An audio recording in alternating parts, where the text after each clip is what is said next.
Yeah, welcome back to the channel. I'm here today with Sharon, of course. Hi, Sharon. And we're at Spruce Lane Farms, which is just on the verge of Chatsworth, Ontario, in Grey County. And this is a little bit different than what we usually do. I'm up here at a dairy farm, and I happened to get here just when the milk truck showed up. And they're cashing in a load of cow juice. And anyway, Bruce is gonna take us in and show us how they milk the cows and everything.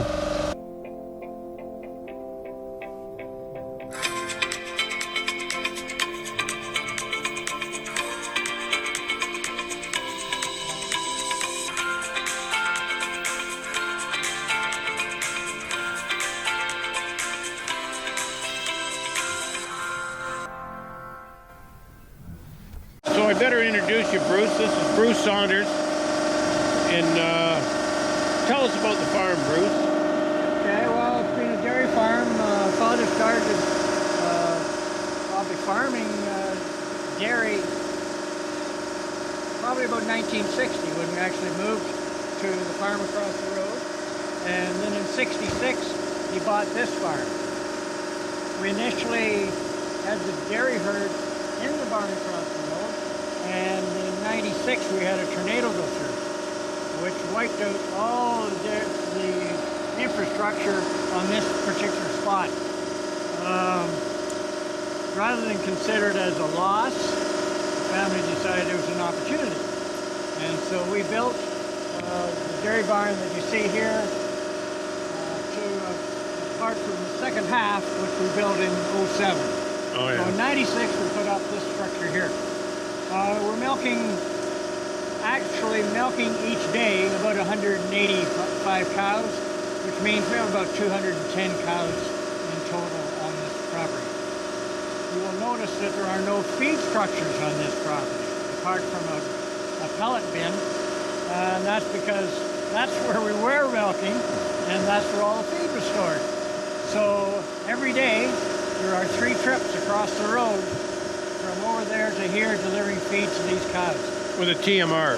TMR, and plus pellet, or an additional pellet in the robot room. Oh, so yeah. Entice them. It's candy. Yeah. To entice them to come in. Well, you'll be using that feed over there to feed the dry heifers or the That's dry correct. cows, Yep. and The mixer mixes 4 batches a day. so it's not a loss having it over there anyway. No, it's just this. You drive by here and you see this barn. No and feed. And no feed. Magic. It's sort of what happened. Well, that's what happened. So we're here today when they're loading up the milk. Yep. How much milk will he take at a time? Or? Well, this trailer will hold about 34,000 liters. We put about 13,000 in that trailer. They come Every every days. other day. Yes, every other 7 days a week. So they'll come next week on a Sunday? That's correct. This is Saturday, so Yep. they'll be here next. So I actually use that sort of as a calendar for, events type thing. Yep. Now would maybe be a good time, Bruce, for you to explain your history with the milk board and what you used to do. A lot of people maybe won't realize what all you've done. And Yeah, well, I had the extreme honor of being elected to the Dairy Farmers of Ontario to represent Grey, Bruce, and Huron counties back in '87. And I then spent 24 years on that particular board. 4 of those years as vice chair and 4 of those years as chair. Totally unbelievable, and anybody gets an opportunity to take it. It's just a nice way to do it.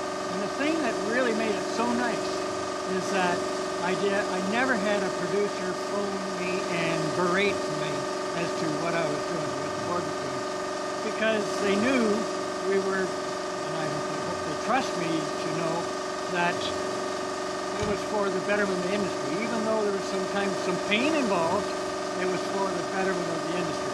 And one case in point was we actually brought in a policy where we capped the price of quota. I don't know of any other industry that's done that, but quota was on an inflationary trend. It was going up and up. And so there was a capital investment. Buy some quota, 10 years later it's worth this much more.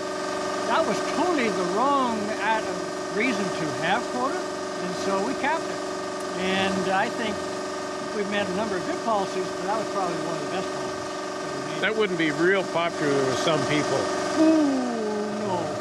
There were a number of cases that went before the Farm Products Tribunal indicating that we were taking away some of their assets, etc. Fortunately, the tribunal ruled in our favor on almost all of them. One case where they didn't, when you have a producer who bought quota perhaps at $30,000 at the time, and we all of a sudden, 2 years later, said it's now worth 25. Oops. Yeah. And so they actually put a little bit of a clause in there allowing that person to sell it. But if they bought it for the right reason, they'd be keeping it anyway. I know, yeah, exactly. So, but that was where they were at. So that was again, I'll say it was the best policy, and I really think that other industries should be looking at that on the poultry side for sure. For sure. It has got out of hand. It has got totally out of hand. And by getting out of hand, we may agree that what it says is Joe Blow, who wants to farm, can no longer afford to pay, hypothetically, $40,000 for a liter of milk. And at $40,000 for a liter of milk might take him 15, 20 years to repay it. And when you look at what's here, quota is half the value of what you got to put up. You got to find the other half of the value too. So, yeah, I think it was a good move. Well, that's good. So what you have here is a Fabrine ceiling with insulation above the ceiling. Okay, and then the steel above that. So it's a one truss from that steel post to that steel post, and then a sub truss going out to make the 106 feet. The reason you put insulation on is with all these cattle, on a cold day you get frost goes up there, without insulation, and then it rains. So this way they're dry year round, and that works. We put these fans in, and there's 8 of them. They're a cyclone fan, and they're putting air out. So if you were to stand back in the far alleyway, you would feel a draft over there. And again, that's just simply trying to keep these girls cool. And this is the last day of July. We've seen some hot days. And our production this year has not dropped yet due to the heat. Our fat test is starting to go down, but some people may have heard about the prills, the palm fat. No, I haven't. Well, the question was, is butter harder now than it used to be? Yep. Okay, well that palm fat was what dairymen were putting in the feed, in our mixed feed, to increase the fat content of our milk. Okay, we can no longer get those air prills.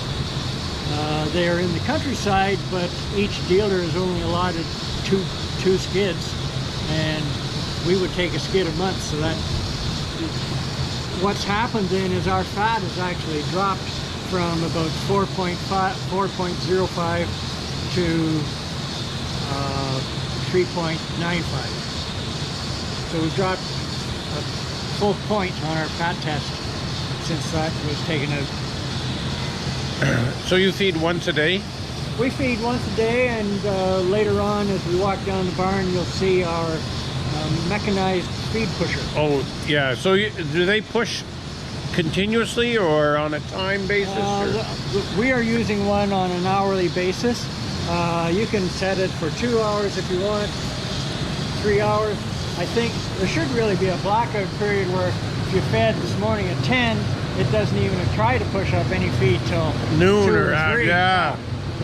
The cows here are, so look over there, those cows are on a mattress. So you have a foam, about a 3-inch foam sitting on top of the concrete pad, and above that foam is a cover sheet, rubberized cover sheet with texture underneath the rubber, and they're lying on top of that. Straw bedding. About every 5 days we put down new straw bedding on this. So how do you put that in there? We have a straw chopper, self-propelled straw chopper. And it blows it in? And it blows it in. Yeah. So you go down this alley? Go down that alley where it's blowing that way, then come back up that alley, pushing straw into the middle again. Then you go back down the far alley, or that same alley but going the other direction. And so then one of the things while we walked by it, you see that black strip coming along? Well, that's an insulated pipeline that's coming from milk pipeline. Milk pipeline that carries the milk from way over there all the way to that end of the barn where the milk tank is. So we should go in and have a look at these robots. We could do that. Yep.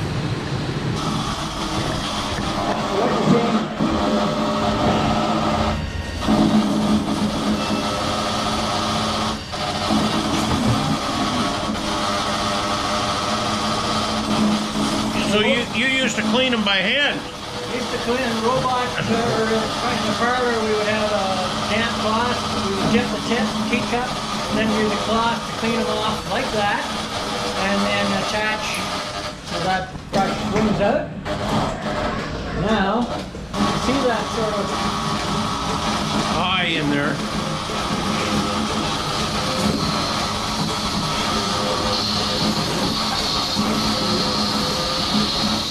What you're seeing there is a girl, one of those. She's a three-titter. She's a three-titter. She had mastitis in one of those teeth, and the teeth has dried up. So that thing then recognizes exactly. So what you saw there was the brushes were being cleaned after each and every cow with a bit of a solution. So now this is sort of what's happened. Her cow number is 268. We'll see a tag on these cows eventually, and the tag number is 5203996. So the computer reads that tag. It doesn't know anything about 268, but it reads that tag, says, "Oh, hi 268. Your left rear quarter doesn't milk." So it knows not to look for it. Not to look for it. And then what you see here is that she's currently at 1.5 liters. These 4 here are showing how long the teacup's been on. So 55 seconds, 58 seconds, 54 seconds. The green arrow, or the blue arrow, is virtually saying still milking. If you look in here, there's the milk coming into the receiver jar. How does it know how much that is 1.5? This receiver jar is suspended on this tripod here, and it is recording the weight. So this one's not coming in because that's that fourth tip? That's the fourth, the one that's no longer milking. Yep. So let's look at these tags. So on this cow, so over here, and they always turn the wrong way, but that tag up there, that's what the milking machine reads? that's what the milking machine reads. So the milking computer reads it, but it's also reading 2 other things. It's reading how active is she today, and for those of you who have seen a cow jumping another cow, she's very active. Don't really want to say any more than those 2. But so it's reading how active is she today, how close is she to wanting to become a mother, to be bred. And it will, in the main computer, it will show the best time to breed her, whether that's 4 o'clock this afternoon or 4 o'clock tomorrow morning. Well, probably we're not going to do that, but it also gives you a range. Yeah. And so the other one, that thing that this peg does, is actually counts rumination. How much is she chewing? And so if you get a combination of low rumination, high activity, she's definitely in heat. But yeah, those sensors are, and they're fairly good. We're getting about 3.5 to 5 years out of that sensor. That's amazing. So that's not bad. That's not bad. And we didn't talk about the scraper. Oh yes, so that one control unit just down here is running 2 scrapers. So as this one is coming down towards the drop pit, the other one on the other side of the alley is going back the other way. So they're on a loop, if you will. So we'll get down here. The unit, on a threaded rod, there's a sort of an indicator, and when it comes over and hits the wall on the left-hand side, it causes the switch to shift, and then that automatically sends it back the other way. And so there's the drive unit just over there. And on the other this side of the drive unit is our feed pusher. Juno is his name, so that's what we call him. The manure that's coming down this alley will actually drop into this pit. And this pit is 12 feet wide and 12 feet deep. So we are standing on some pillars. And then it goes to the lagoon. It has to be pumped someplace. And so if we can spread it on the ground, we will spread it, which is what happened when it was cleaned about a week ago. And if not, then we change the pipe and send it to the lagoon to await the opportunity to spread it on the land. So if you got land available, you'll get rid of it right away. We truck it right there rather than handling it twice. Yeah. And so how does that cable drive 2 units? Well, I'll show you over this side. It comes down to a corner wheel. And the corner wheel allows it to change direction and go back over to the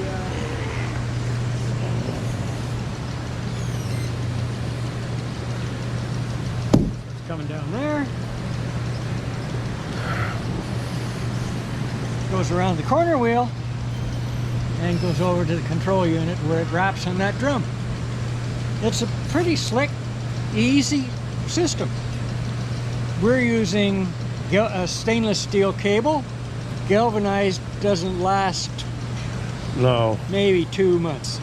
Stainless steel, we're getting close to a year out of a cable.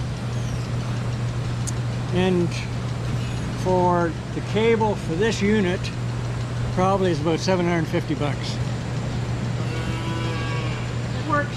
That's easier than all the time it would take to clean this with a skid steer. And the disruption. Yeah. Because if you're going down that alleyway with a skid steer, you're yelling at the cows to get out of the way, or somebody's ahead of you trying to persuade them to get out of the way. You'll also know that this is quiet. There's no noise in here. Yeah. We made the calculated decision to not have self-lock head gates in here. Now the new ones don't clang, but the old ones, all you'd be hearing is clang clang. And the other thing that we found was if a cow was in a self-lock and not locking, but a lot of cows would just come down and nail them straight in the sideways, and they're somewhat caught. So we said nope, we will go with free choice, stand however you want to eat. And so this pen here, you can see that gate. All the cows this side of that gate are dry, waiting to have a calf. And the cows here on a pack, they are within 2 weeks of calving.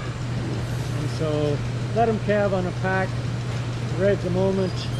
It looks brown, It's still dry. Middle of the summer, it doesn't take a lot of bedding to keep that dry. When our winter wheat is off, we'll be taking that pack and the one over there and putting it on the field, start a new pack. It's full. It's time to get it out. So we're waiting for some land to put it on. And that is our mixer wagon. That's a big one. It is a big one. We don't fill it right full. Right full would probably feed these cows in one go. We actually have a little bit of a difference in rations. South side are more mature cows, a little bit staler, a little bit further along in their lactation. This side tends to be, and there's about 105 over there. This side there's about 85. So we must be milking close to 190 right now. There's about 85, mostly heifers and fresh cows. Yeah. And we saw an animal jumping on that side, which means we can breed either side. That just depends on, because they don't have to be bred to go to that side. It's just when this side gets full, we move 5 to 10, maybe 8 across to that side. This one we try to keep just in that 85 to 90 cows, about 92 stalls on this side. So try to stay under the 100% capacity, just so there's less stress on them. So what will a robot do? How many cows? 60, 70? The dealer will say 60. The farmer will say 55. That seems to be the industry standard. That's not just me saying. The industry standard by the producer is 55 cows. And if you had 60 in here, I said that we are about 3.2 milkings per cow. What changes is the number of milkings per cow, because you've got girls that are lined up perhaps longer at the robot. So 3.2, again, that seems to be just about the industry standard, and we're fortunately hitting that. So yeah, we're good that way. Well, hey, buddy. I don't disagree with him. How are you? So that's a little bull. So this was born... That was born 2 days ago. And this one was born 3 days ago. Is that a bull too? No, heifer. We tag the heifers like that. The bull will get a white tag, but just one in his ear. That's all that's required. And then where do your bulls go? We have an individual who picks them up once a week and takes them to some veal farms that he either owns or he supplies. Yep. And so, they get the same colostrum first milking. That's oh, that's a must. That's a must. That's, regardless of where they're going, that's a must. And so they get that, and then they drink virtually to appetite till he takes them away. Oh, so you bottle feed him? Yep, bottle feed. If he chooses not to drink, I will tube him the first 4 liters. It's going in regardless of whether you want it or not. After that, if he doesn't want to drink, that's his call. Yeah, you did the best you could. Well, this video is getting long enough, Bruce. Okay. I want to thank you for taking the time. And Emily, hi. Thanks for coming along and showing us where the chocolate milk comes from. Yes. Haha. Anyway, Bruce, thanks again. Pleasure. And thanks for watching. If you enjoyed this video, give us a like and a comment if you don't mind. And we'll catch you on the next video.